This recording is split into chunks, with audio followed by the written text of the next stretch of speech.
And finally, I'd like to tell you about our new wildlife area, Hinchingbrook Park, which will be opened to the public next month. This slide doesn't really indicate how big it is, but anyway, you can see the 2 gates into the park and the main paths. As you can see, there's a lake in the northwest of the park with a bird hide to the west of it at the end of a path. So it'll be a nice, quiet place for watching the birds on the lake. Fairly close to where refreshments are available, there's a dog walking area in the southern part of the park, leading off from the path. And if you just want to sit and relax, you can go to the flower garden. That's the circular area on the map, surrounded by paths. And finally, there's a wooded area in the western section of the park, between 2 paths. OK, that's enough from me, so let's get on and have a look. You now have half a minute to check your answers.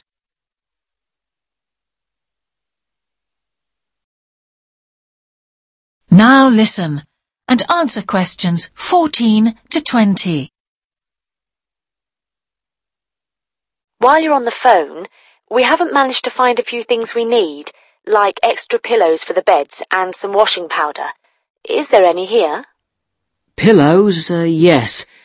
If you look in the cupboard, the large white one upstairs, to the left of the bathroom door, there should be 4 or 5 on the top shelf.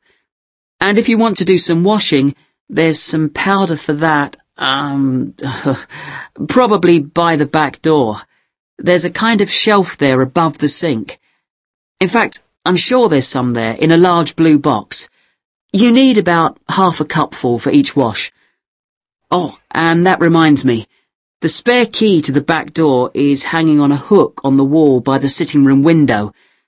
Please make sure to put it back when you've used it. The previous guest lost it in the garden and I had to get another one made. And if you have any trouble with the lamps, you'll find some spare bulbs in a large cardboard box.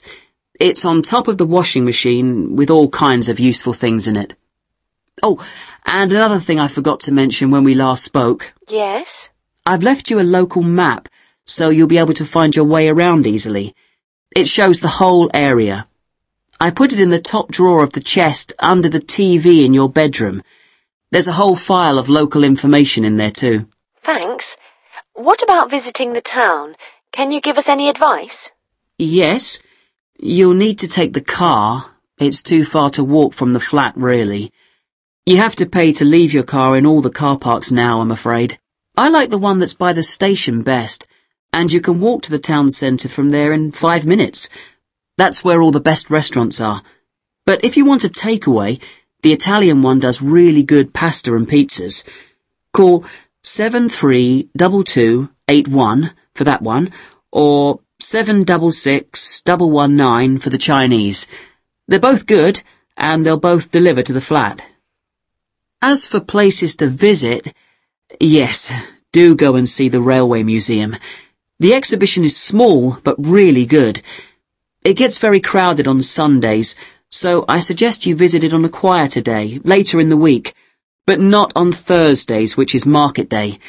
You won't find anywhere to park, and it's also the only day of the week when they're not open. Anything else? Not for the moment. Thanks. That is the end of section 2. You now have half a minute to check your answers.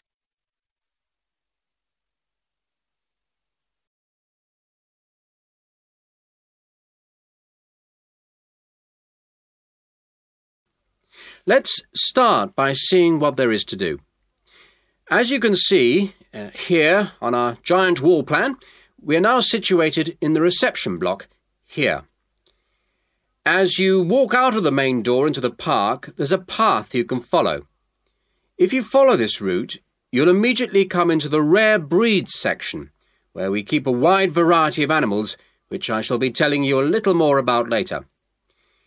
Next to this, moving east, is the large grazing area for the rare breeds.